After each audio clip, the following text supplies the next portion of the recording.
আরে আরে, তোমরা ভাবছো যে এখন সকাল, তাই তো? কিন্তু না, এখন বিকেল। প্রায় 5টা বাজে। আমি সেই দুপুর 2টোর সময় ঘুমিয়েছিলাম। আমি সেই রকমভাবে দুপুরবেলা ঠিক ঘুমোই না, কিন্তু আজকে শুয়েছি আর ঘুমিয়ে পড়েছি। কিন্তু ঘুমটা বেশ ভালোই হয়েছে। আমি ঘুম থেকে উঠেই কিছুক্ষণের জন্য চুপচাপ বসে থাকি, জানি না কেন। তোমাদের কার কার এরকম স্বভাব আছে জানি। তারপরই চলে এলাম ছাদে একটু হাওয়া খেতে। প্রতি বছরের মতো এবারেও আমাদের গাছে অনেক আম হয়েছে। আগে আমাদের 2টো আম গাছ ছিল। একটা আম গাছ আমফানের ঝড়ে ভেঙে গেছিল, তো সেই জন্য এখন একটাই আম গাছ। আমি এখনও বাচ্চাদের মতো টেডি বিয়ার নিয়ে খেলতে খুব ভালোবাসি। আমার মতো তোমরা কে কে বড় হয়েও টেডি বিয়ার নিয়ে খেলতে ভালোবাসো অবশ্যই জানিও। আজকে নীল ষষ্ঠী, তাই মা অনেক বেশি করে মিষ্টি দই এনেছে, আর আমি শুধু মুখে মিষ্টি দই খেতে খুবই ভালোবাসি।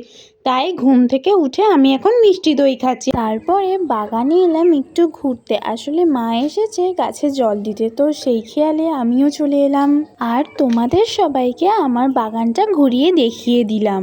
আমার শখের বাগানে অনেক রকমের ফুল গাছ, ফল গাছ, অনেক কিছুই আছে, যেমন বেল গাছ।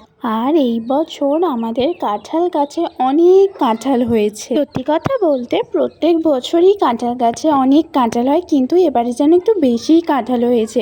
তাই দেখে আমার যা ভালো লাগছে না কি বলবো। তাছাড়াও আমার বাগানের চারিদিকটা তোমাদেরকে একবার দেখিয়ে দিলাম। রান্নাঘরে এসে দেখি মা রান্না শুরু করে দিয়েছে। এখানে পটল, আলু, কুমড়ো দিয়ে একটা তরকারি হচ্ছে। তারপরেই আমি চলে এলাম ছাদে, আর এতই গরম পড়েছে, ছাদে এলে বেশ সুন্দর একটু হাওয়া দেয়, বেশ ভালো লাগে। আমি আর মা এখন ছাদে ঘুরছি, যা গরম পড়েছে কি আর বলবো। অনেক দিন পর আজ আমরা 3জন মিলে ছাদে এলাম, আর আজকে এতটাই হাওয়া দিচ্ছিল কি বলবো।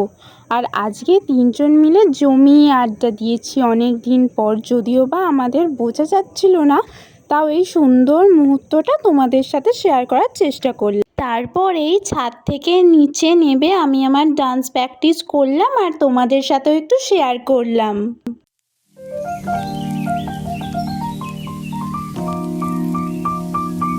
আর এখানে দেখতেই পাচ্ছ মায়ের রান্না কমপ্লিট। মা যখন ছাদে গেছিলো তার আগেই পুরো রান্না কমপ্লিট করেই গিয়েছিল। তারপরই আমি পড়তে বসে গেলাম, কারণ এখনও আমাদের ফার্স্ট সেমিস্টারের একটা পরীক্ষা বাকি। সেই 29 তারিখে পরীক্ষা, তো সেই জন্য একটু তো পড়তে হবেই। তো ওই আর কি। এখানে মা লুচি করবে বলে আটা মাখছে, আর আমি মায়ের পাশে বসে মায়ের আটা মাখা দেখছি। আর তার সাথে তো গল্প আছেই। আজ ডিনারে খেলাম লুচি, পটল, আলু, কুমড়ো দিয়ে তরকারি, আর ছিল পান্তুয়া, যেটা আমি ভিডিও করতে একদমই ভুলে গিয়েছিলাম।